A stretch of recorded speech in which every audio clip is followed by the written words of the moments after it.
কখন যে শাড়ি কিনবি? দুর্গাপুজোর শাড়িগুলো শেষই হয়ে গেল, কখন যে শাড়ি কিনে দিবি?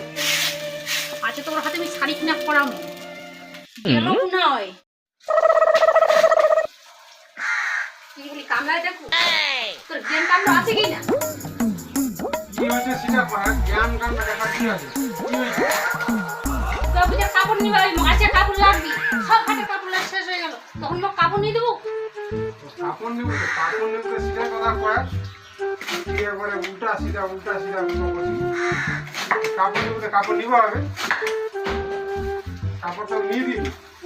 যখন স্বামীগুলো এখন যত্ন করছে দুর্গাপূজার আগে মুখ করছি কটা বাজে এখন খাবার দিবি।